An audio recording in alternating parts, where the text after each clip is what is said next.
Man shot and killed in home invasion. Popular blogger shot in Miramar, Florida. Spanish town badness turn up again. This is Undiluted News. Mikey Bones reporting. Chairman of the Integrity Commission, retired Justice Seymour Panton, has come out swinging against claims that the anti-corruption body is partisan and has been operating out of malice. During his appearance before the Integrity Commission Oversight Committee on Monday morning, Justice Panton, in rejecting the claim, said that people who are making the suggestions know that they are untrue. Noting that he has been a lay preacher in the Methodist Church for decades, Justice Panton said malice is not in his makeup, neither is it in the makeup of the commissioners. He said there may be persons who need to repent and they can join me at church, Province Methodist, any Sunday, he said. I don't know if something is wrong with the water in Parliament. Why some people, the moment they get into Parliament, they say certain things and behave a certain way. In an attempt to put the questions of partisanship and the malice to rest, Justice Panton pointed out that prior to now, Prime Minister Andrew Holness has commended the work of the Commission. He said in 2020, the Prime Minister commended the fairness of the Commission and came back in 2022 and did the same. Now he is being investigated. The Integrity Commission is coming under fire. There is a member of parliament who has actually sent out a document with the photograph of 4 of us saying that we are bringing down the government. Now in this climate for a member of parliament to be doing that, it is reprehensible, and I have not heard any parliamentarian condemn it, he complained. The IC chairman urged people who are suggesting that the Integrity Commission is partisan and has been operating out of malice to desist immediately.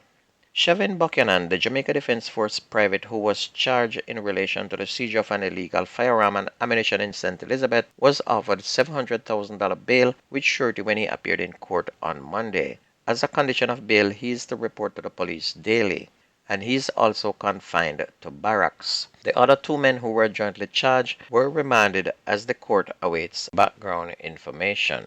All 3 are scheduled to return to court on Thursday when a bail application is to be made for the other 2 accused. They are all charged with possession of prohibited weapon and unauthorized possession of ammunition after the vehicle that they were traveling in was searched and the weapon was found.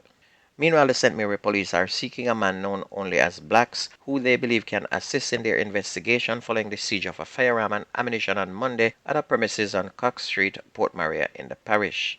It's reported that the police found the firearm and ammunition during an operation in the area. The lawmen said that a 2-bedroom, board and concrete house belonging to a suspect by the name of Blacks was searched, however, nothing was found. Another search was conducted outside, and the lawmen retrieved a brown cloth bag from a garbage pile where a chrome and black Taurus 9mm pistol was found with 1 magazine along with 7 rounds of 9mm cartridges. No one was arrested in connection with the seizure. However, the police are seeking the public's assistance in locating Blacks, who is a person of interest in that investigation. Meanwhile, popular Jamaican social media personality Akeem World Dog Dunbar is reportedly receiving treatment at the Memorial Regional Hospital in Florida after being shot and injured in an overnight shooting in Miramar, Florida that claimed the life of another man. The shooting happened in a Dunkin' Donut parking lot in Miramar, and reports are that about 3:30 a.m. in the morning, the Miramar Police Department received alerts of the shooting. When officers arrived on the scene, they discovered shell casings but no victims. Shortly afterward, police received a call that an adult male had shown up at the Memorial Regional Hospital with a gunshot wound. Police were then alerted that a second adult male victim was found, and one of the victims has since died and identified as Joe, reported as World Dog's bodyguard. And details of what led to the shooting were not immediately available, but police said that they have witnesses cooperating with that investigation.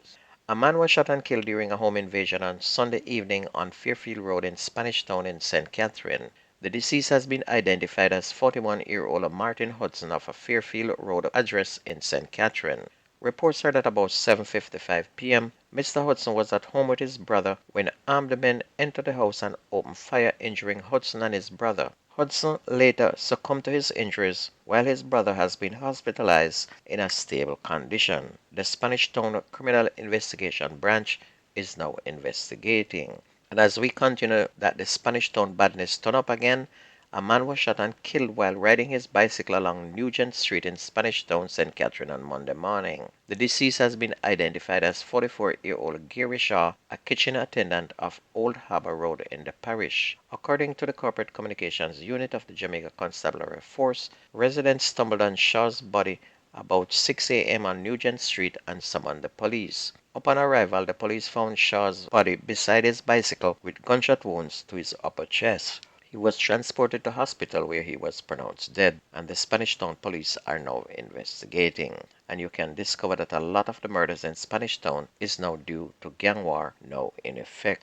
A grade 11 schoolboy has been hospitalized after he was stabbed by his schoolmate in a twist-off event at Knox College in Spaldings on Monday. Preliminary reports from the police is that sometime before 2 p.m., the schoolboy, who was reportedly armed with a knife, got into a confrontation with a grade 10 student. And it is reported that during the confrontation, the grade 11 student pulled the knife but was disarmed by the grade 10 student, who used the same weapon to inflict wounds to the face of the grade 11 student. The injured boy was rushed to hospital where he has been admitted in a stable condition. And just last Wednesday, a 16-year-old Porus High School student was injured after being stabbed reportedly over $200.